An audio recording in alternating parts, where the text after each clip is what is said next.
Input tree and you have to find the pre order traversal. तो कैसे pre orders होता है, क्या प्री ऑर्डर्स होता है, ये अपन ये प्रॉब्लम में देखते हैं। तो इन दिस प्रॉब्लम आपको क्या करना है, प्री ऑर्डर ट्रैवल्सर करना है। प्री ऑर्डर ट्रैवल्सर मीन क्या करना है, आपको नोड्स दिए हैं, उसके जो प्री एलिमेंट है, मतलब लेफ्ट वाले जो भी एलिमेंट है वो उसको आपको क्या करना है, निकालना है। तो देखो यहाँ पे अगर मैं 1 से लेफ्ट जाऊँ, लाइक सपोज ये मेरा लेफ्ट से ऐसे ऐसे जाऊँ, तो ये ट्रैवल्सिंग अगर मैं करूँ, तो जब मैं ऐसे ट्रैवल्स करूँ, okay, you have to travels like this, and ऐसे ट्रैवल करने से आपको जो भी एलिमेंट आपके ट्रैवल्सिंग में आएगा वो सबको आपको क्या करना है, इन ऑर्डर में आपको रिटर्न करवाना है। तो कैसे, लाइक सपोज यहाँ से 1 का लेफ्ट मैंने 2 लिया, 2 का लेफ्ट मैंने 4 लिया, ओके। 4 का लेफ्ट कोई कुछ भी नहीं है, नल है। राइट फिर मैं क्या चेक करूँगा, 4 का राइट भी नल है, तो इसीलिए मैं सिंपली गया पिछले वाले एलिमेंट पे। फिर पिछले वाले एलिमेंट पे जाने के बाद मैं उसका क्या करूँगा, राइट लूँगा। राइट कितना है, 5 है।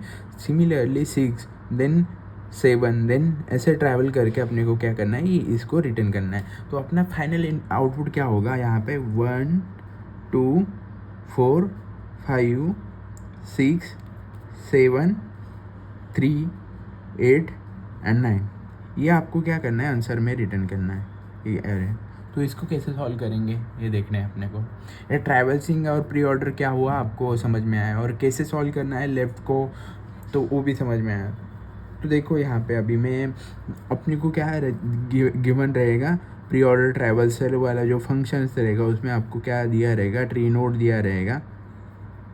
सपोज ट्री नोड दिया टी, ओके। तो आपको क्या करना है, प्री ऑर्डर्स ट्रैवल्सिंग करना है, ओके। तो कैसे करोगे आप, तो सिंपली आपको रिटर्न करने के लिए आपको क्या करना होता है, एरे चाहिए होता है। तो आपको उसके लेंथ नहीं पता है वो ट्री की, तो आप क्या करोगे, एरे लिस्ट यूज़ करो। तो मैं क्या करूँगा, एरे लिस्ट लेता हूँ, उसके इंटीजर रखता हूँ, देन उसको न्यू एरे लिस्ट, ये मैं जावा में लिखता हूँ इसीलिए ये सिंटैक्स ऐसे है। आप जो भी प्रोग्रामिंग लैंग्वेज में यूज़ कर रहे हो तो वहाँ पे एरे लिस्ट यूज़ करो, लिस्ट पाइथन यूज़ कर रहे हो तो लिस्ट यूज़ करो। तो मैं क्या करूँगा, फिर अभी मेरा प्री ऑर्डर्स है, तो मैं एक और फंक्शन बनाऊँगा, हेल्पर फंक्शन। तो हेल्पर फंक्शन को कॉल करूँगा, उसमें पास करूँगा ये मेरा ट्री नोड एंड एरे, क्योंकि मेरे को एरे में पुश करना है, तो इसीलिए मैं सिंपली यहाँ पे कर रहा हूँ। तो देखो इसको सॉल्व करेंगे, ट्री का कोई भी प्रॉब्लम अपन मोस्टली रिकर्सन से सॉल्व करते हैं, नहीं तो डीपी से सॉल्व करते हैं, ओके। तो इसमें रिकर्सिवली अपन इसको सॉल्व करेंगे, ओके। तो मैं हेल्पर फंक्शन बनाता हूँ, हेल्पर फंक्शन के अंदर ट्री नोड आएगा अपना, ओके। ट्री नोड क्या आएगा, टी आएगा, देन एरे लिस्ट आएगा, ओके। एरे लिस्ट आएगा, उसमें इंटीजर आएगा, ओके। और उसका नाम एरे रखते हैं अभी फ़िलहाल के लिए, ओके।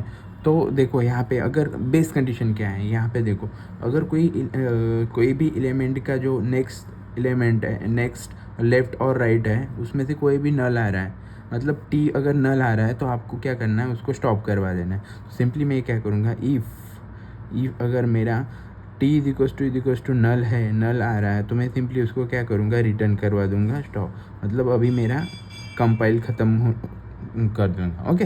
नेक्स्ट मैं क्या करूँगा, देखो अभी कोई भी यहाँ पे देखो मैं स्टार्ट कर रहा हूँ, मैंने अभी लेफ्ट भी नहीं लिया और राइट भी नहीं लिया, तो मेरा जो एलिमेंट है इसकी वैल्यू है वो फर्स्ट आ रही है, ओके। यहाँ पे जाओ, आपका जो रूट नोड है, आप लेफ़्ट लेने से और राइट लेने से पहले उसकी वैल्यू आ रही है, ओके। सिमिलरली यहाँ पे जाओ, आपने लेफ़्ट भी नहीं चाहिए कह रहा है, राइट भी नहीं चाहिए, लेकिन उसकी वैल्यू ऐड कर दी। सिमिलरली आपको क्या करना है, टी की जो भी वैल्यू वो एरे में ऐड कर देनी है फर्स्ट ऑफ ऑल। तो मैं सिंपली एरे डॉट ऐड कर दूँगा। ऐड वाला जावा में फंक्शन होता है, वो सिंपली ऐड करना, तो एरे लिस्ट में ऐड करता है वैल्यू, ओके। यहाँ पे मैंने ऐड कर दिया, टी की वैल्यू ऐड कर दी।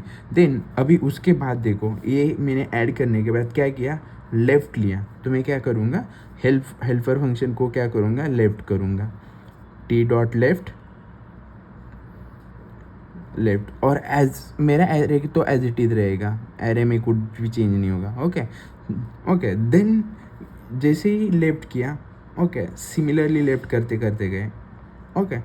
उसके बाद जैसे ही लेफ्ट किया, जैसे ही मेरा लेफ्ट नल आ गया तो मैं राइट चेक करूँगा, यहाँ पे राइट चेक कर रहा हूँ, बट यहाँ राइट भी नल है तो यहाँ पे मेरा रिटर्न हो जाएगा। सिमिलरली मैं 2 पे आऊँगा, यहाँ पे मेरा लेफ्ट तो ऑलरेडी चेक हुआ है तो मेरा राइट चेक करूँगा, तो यहाँ पे नल नहीं है तो मैं सिंपली ये जो राइट वैल्यू है उसको ऐड करवा दे रहा हूँ। उसके बाद जैसे ऐड करवा दे रहा हूँ तो मैं उस 5 का लेफ़्ट चेक कर रहा हूँ। ओके, 5 का लेफ़्ट चेक कर लिया मैंने।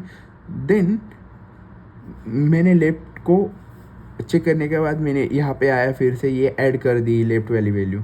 जैसे ही लेफ़्ट से पीछे गया तो राइट वाली वैल्यू चेक कर दी और राइट वैल्यू ऐड कर दी। तो अपना ये लेफ़्ट तो चेक कर रहा हूँ, राइट वाला कहाँ पे लिखा है, नहीं लिखा है, तो अपने को क्या करना है, help dot T dot right. Okay, तो क्या करेगा, ये राइट वाला वैल्यू देगा और एरे को एज इट इज़ पास करना है। ओके, और सिंपली आपको ये होगा आपका फंक्शन। आपको रिटर्न भी करना है। रिटर्न फिलहाल तो आपका रिटर्न टाइप कुछ भी नहीं है, तो सिंपली नल कर दो और आपको इस फंक्शन को रिटर्न करना है। आपका जो भी एरे रहेगा वो आपको रिटर्न करना है, क्योंकि ये आपको क्या रिटर्न करवा देगा, pre order traversal. Okay, that's it. इसका टाइम कम्प्लेक्सिटी कितना होगा, बिग ऑफ एन, क्योंकि आप पूरे एरे को ट्रैवल्स कर रहे हो एक ही बार, तो यहाँ पे बिग ऑफ एन। और इसका स्पेस कॉम्प्लेक्सिटी कितना होगा, आप अपन एरे लिस्ट यूज़ कर रहे हैं ये आंसर रिटर्न करने के लिए, इसीलिए अपन बिग ऑफ एन बोल सकते हैं। ओके, तो इसको थोड़ा सा आइट्रेट करते हैं, मतलब इसको थोड़ा सा ड्राई रन करते हैं। देखो यहाँ पे स्टार्टिंग में मैंने क्या किया, 0 लिया, मेरा हेल्पर फंक्शन रन हुआ। यहाँ पे मेरा जो भी टी नोड है 0 है और एरे एम्प्टी है फिलहाल। तो जैसे ही मैंने एरे को चेक किया और टी को देखा नल नहीं है, तो सिंपली नल नहीं है तो मैंने इसके बाहर चलाया बस और वो वैल्यू को ऐड कर दिया। ओके, देन लेफ़्ट को चेक किया, ये वाला फंक्शन को मैंने चेक करा। ओके, लेफ़्ट को चेक करा तो मेरा फंक्शन कितना बन गया, ये वाला नोड को कंसिडरेशन में ले रहा हूँ। ओके, तो हेल्प मेरा ट्री फिर से मेरा यहाँ पे आ गया और 2 वाला मेरा मेन नोड है और एरे में ऑलरेडी 1 पुश करा है। ओके, तो मैं 2 को यहाँ पे चेक कर रहा हूँ, 2 टी वाला नोड कि नल तो नहीं है ना, नल नहीं है, इसलिए मैंने सिंपली यहाँ पे 2 को ऐड कर दिया। देन फिर से 2 का लेफ़्ट वाला जो भी पार्ट है उसको फिर से कॉल किया हेल्पर वाला फंक्शन से। जैसे हेल्पर वाला फंक्शन कॉल किया 4 से, तो 4 चेक करा, ये नल नहीं है, तो इसीलिए मैं सिंपली इसको ऐड कर दिया।